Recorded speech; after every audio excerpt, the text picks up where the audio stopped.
What if your path to grow your company is not about spending time figuring out new features for your product and services, but doubling down on the right people who are making 80% of healthcare decisions for themselves and their family?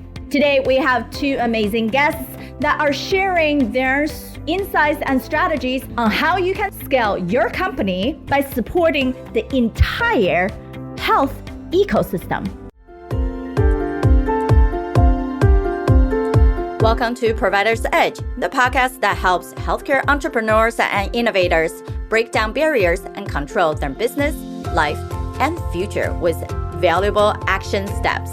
With me, your host, Sabrina Runbeck, a recovered clinician and a business deal catalyst. Let's rewrite the rules and create a positive social impact while increasing your profitability. Here is a technology secret you need to know in healthcare. 93% of the company are focusing on the wrong target entirely. If you're not talking to the people that actually make decisions to buy from you and you are making it overcomplicated, then no matter how much money you have to throw at marketing and sales, it's not going to convert. Today, we have two amazing interviews that I conducted at Vive conference in 2024, where we discussed with Gil Bashe from Fin Partners, who is an expert in healthcare communication and technology integration, where we discussed how critical is getting caregiver involvement in creating successful solutions that actually gets people to adapt your product and services.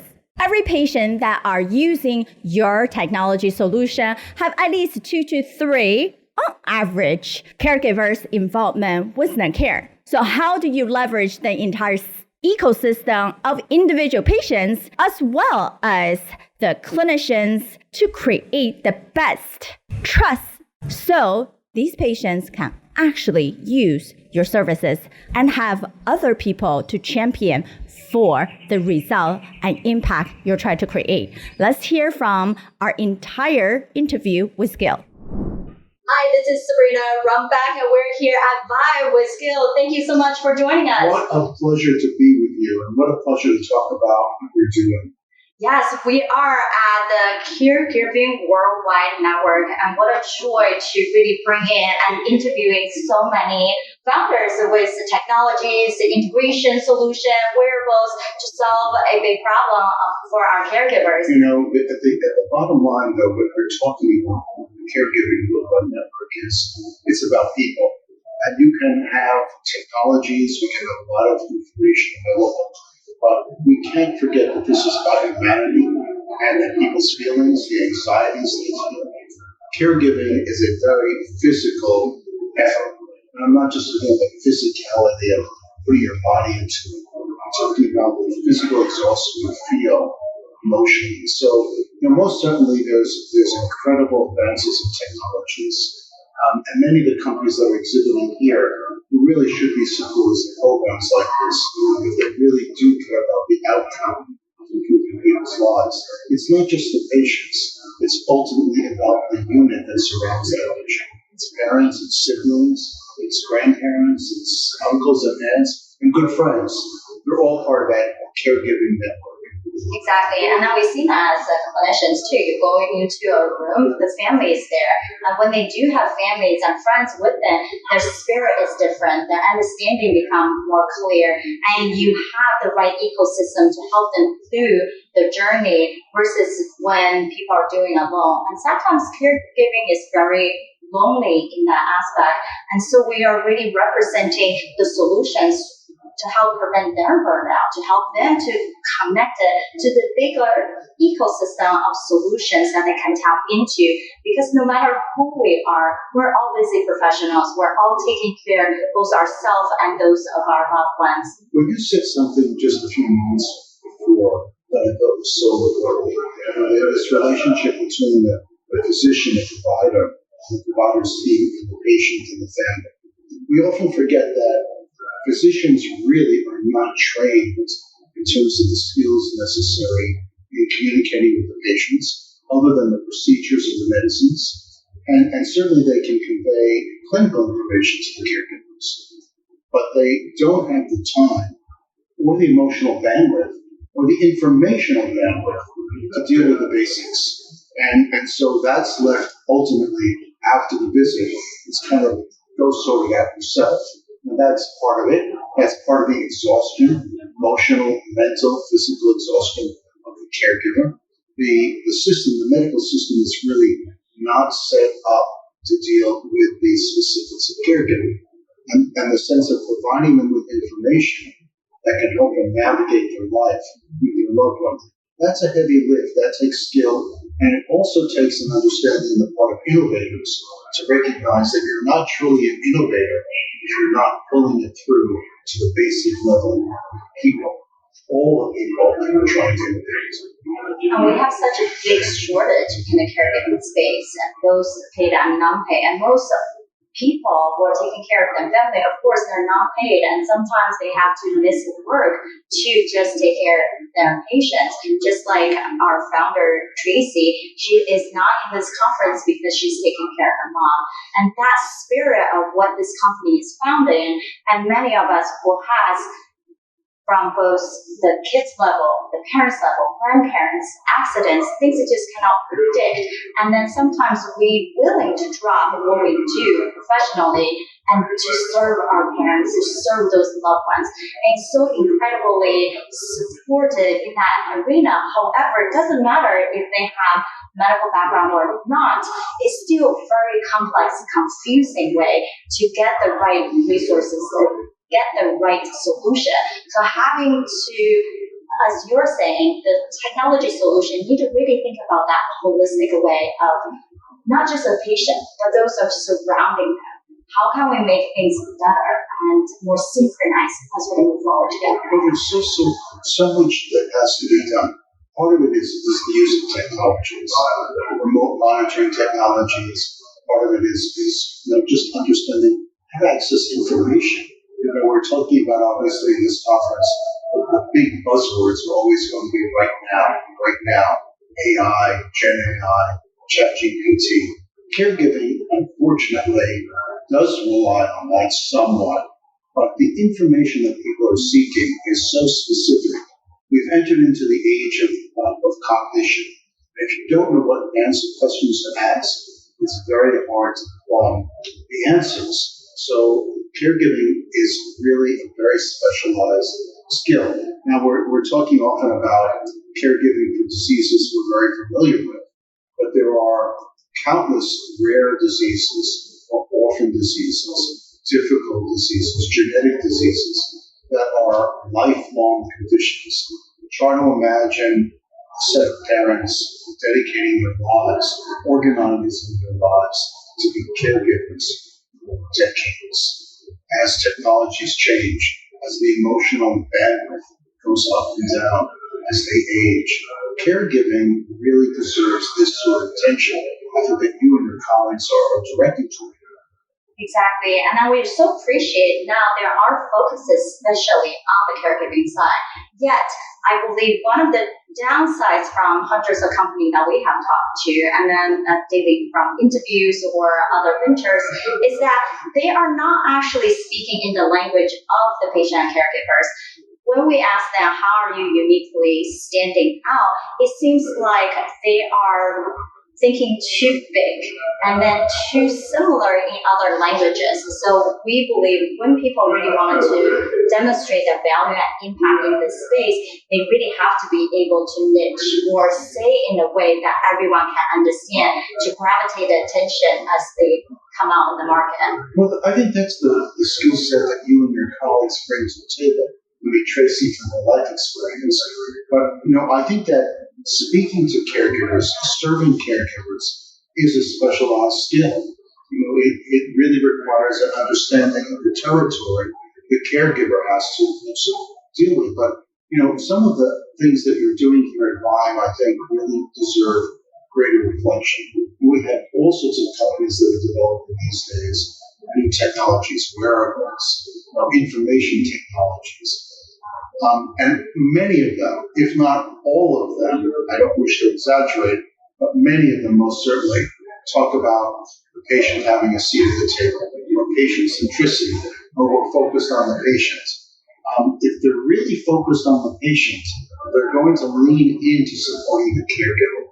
Because without the caregiver, I think all of these individuals have to appreciate the patient's best interests are not being served. So we often talk about the patient. I think we really need to talk about patient infrastructure. And that's really dedicating ourselves as people committed to championing innovation, making sure that it includes the patient ecosystem. I think that's something that has been said to me that I think we all have to reflect on, is we're sometimes patients, we're always people. Caregivers are people. They deserve our profound thanks, appreciation, and support.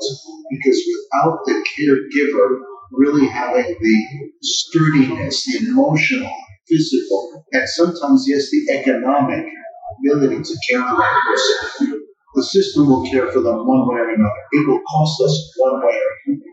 We either support people who love that person, support that person, or our system will fall down. Exactly, because everything is an ecosystem. So when we take resources and energy from one side, it has to be able to funnel into the other side. So when we're truly be able to put the patient and caregiver on the same table as innovation come about, because at the end of the day, no matter if they're improving workflow for clinicians, better early diagnostic, and more accuracy, at the end of the day, everything is about improving the patients. And then if we're not involving the patient's caregiver up front, doesn't matter how thought out that is, you're not able to adapt those technology, or the end user are not actually getting the benefit as they're hoping to see. Absolutely. So on point. I think a lot of the major patient organizations out there, and there are many doing exceptional work. Obviously, they're dedicating themselves to the science, trying to understand the science behind the conditions. But we have to remember that often a lot of the support information and groups that are developed are really developed for a person with the condition. And often when we look at caregiving, people assume that if we're taking care of a patient for a day, let's say an Alzheimer's, and the family is getting a break for the day, that we're meeting the needs of the caregiver. That's very superficial. And I think that, again, the companies that are here, all the companies that are dedicated to innovation, from device manufacturers, therapeutic companies that are looking at new therapies, to companies that are dealing with wearables, implantables, and so forth. I think service companies that are developing, digital app companies that are developing, that it's a very unique, refreshing, vital point of view to make a commitment to the caregiver alongside the patient. Because if they're really committed to the patient, guess what? They're going to be committed to the support system and supports that patient's well-being. Right, and then when they come up with these technology, they do have to break down into the cost aspect. Even though the app might be free, but someone is taking care of the caregiver in some way. So where are we leveraging Medicare, Medicaid, or some other way of employers to be able to support the whole thing? Because at the end of the day, everything is about sustainability. So we have to come up with the right solution to give the right resources and not overwhelm people with all the information. Well, I was glad that you mentioned economics. Often we talk about this in terms of emotional support or infrastructure support. But the reality is just understanding the world of health insurance and different types of insurance, from Medicare, disability, Medicaid, Obamacare, private insurance. These are very complex issues, and caregivers often need to access law firms. They need financial consultants. So I would urge companies that are involved in financial management, household income management, to consider dedicating themselves to caregiving as a product portfolio, and also as their social impact And I would also highly, highly recommend that companies that are involved in biomedical innovation actually begin to partner with those companies and develop products and support services, information that they can say, gee, if we're keeping these people healthier, longer, and it's a chronic condition, they really need a lot more information than just our medicine. We have a responsibility, since we're changing the dynamic of that person's life, to also consider what does that mean for the household. Exactly, and that being said, it's about even people have to pay out of pocket about the differences what insurance doesn't pay. Is there a fintech technology or other company to help them to make the payment plan, to help them ease the burden of all those high costs and integrate a solution? And that's what we also love to feature on the network, is all the ecosystems of different solutions. How do we help patients and caregivers to decipher what's the right time to introduce these services for them, as well as when they have too many options, how do you decipher what's the best one to use, and to be able to showcase and demo this for the right resources and audience, and then help them as a whole umbrella. You know, as far back as, I believe, 1994, there were studies that demonstrated that people who have a shared concern will cluster together. So the concept of a caregiver's network is still on point to what the data tells us. You know, whether you live in Ohio or Oklahoma or New York City or Los Angeles, where we are now, if you're a caregiver, you seek out communities, networks, where your needs will be addressed. And I think that companies, financial service firms, life science firms, you name it, would be well advised to use their resources to actually build up this network and bring their products to the fore. Because I think if that community understands what the options are, it will make their lives so much easier knowing what's possible. Exactly. When we don't know, we don't know. But when we have the information, we can ask the right question to decipher.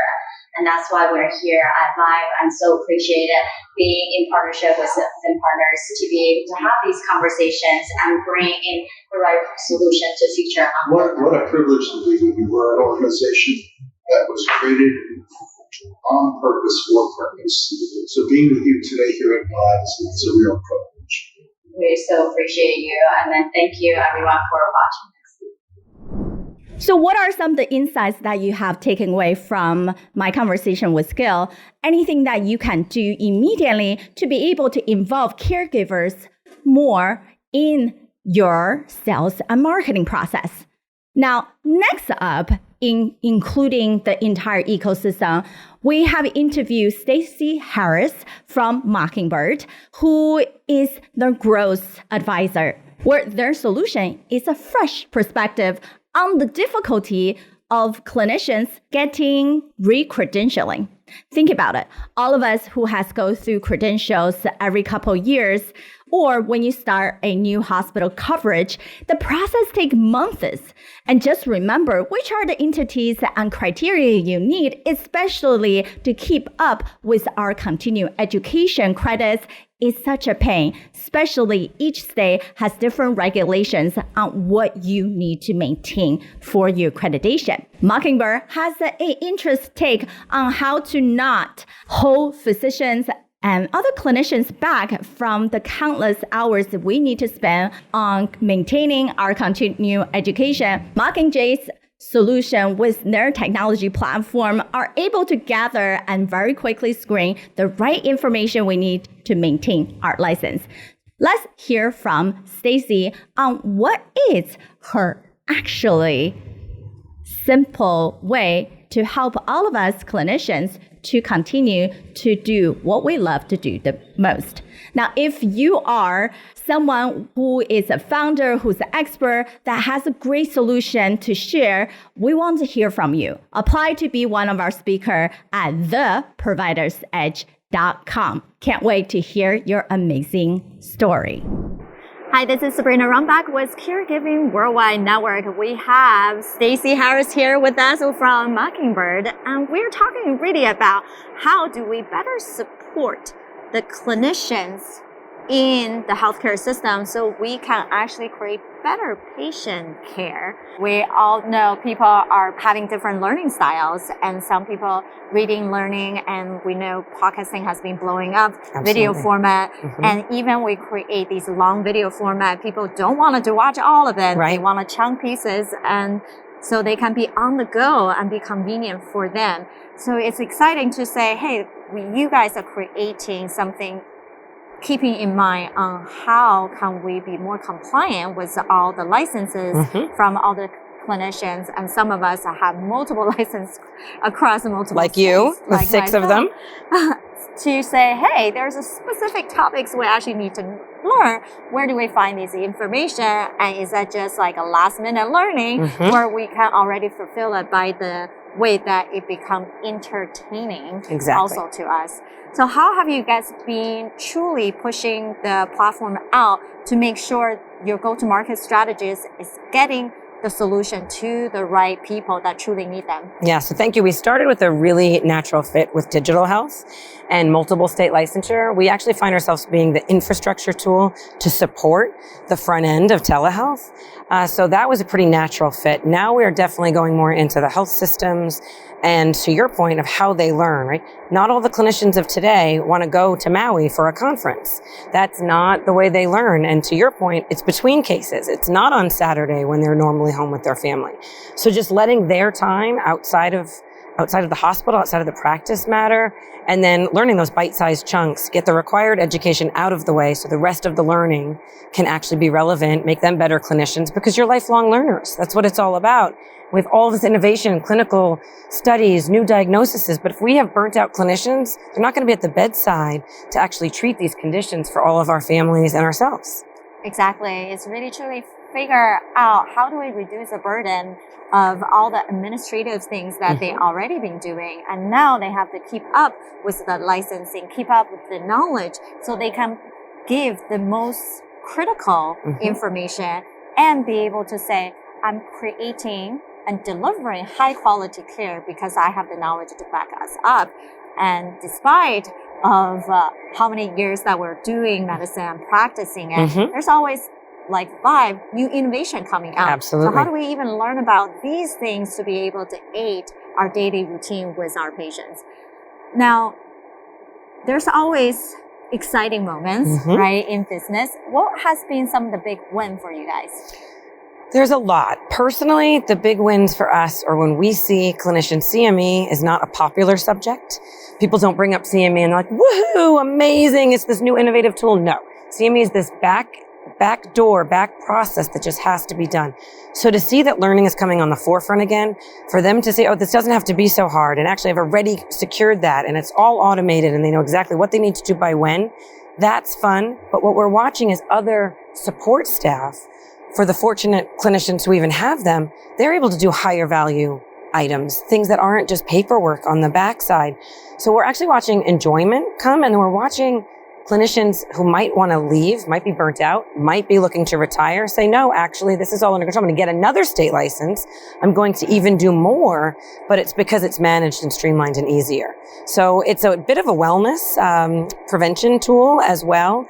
And it's really just removing the clutter of the mind of our brilliant, important clinicians so that they can learn what needs to be learned to take care of all of us. Right.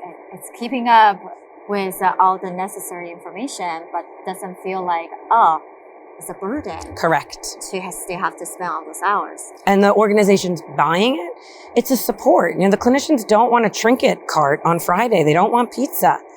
Give them tools that exist to help them manage their own time and be organized and be on top of really, really important requirements and credentials that took them many years and a lot of dollars to earn. And we have a shortfall. Like, we need to find more exciting ways to bring clinicians in. And it's going to be with technology, but it's going to be putting them first. People have to pay attention to them wanting to do this work. Correct.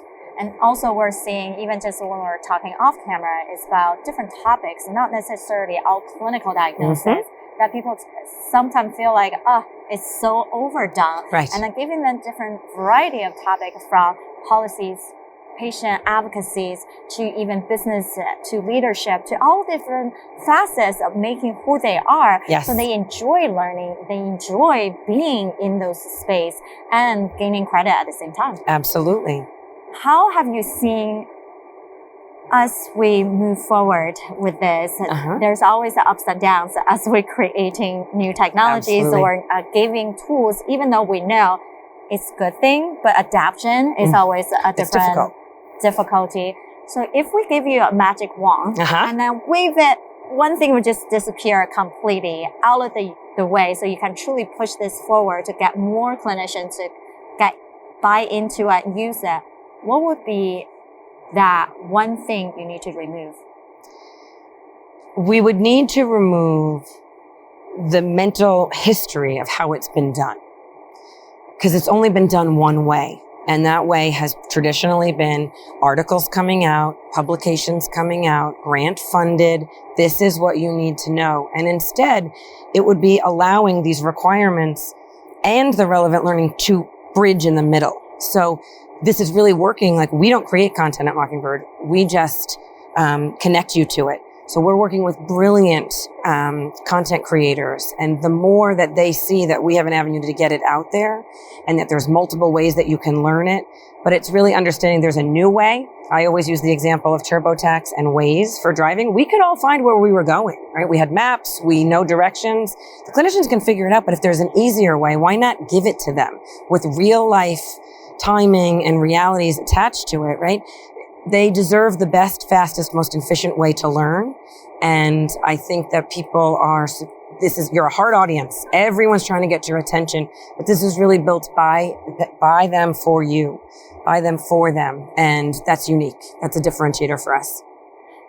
We all know no matter what are we presenting solution to other, it's about that unique ability, because then we can truly say, hey, how can we break away from that traditional norm to actually make things easier, better, and more supportive?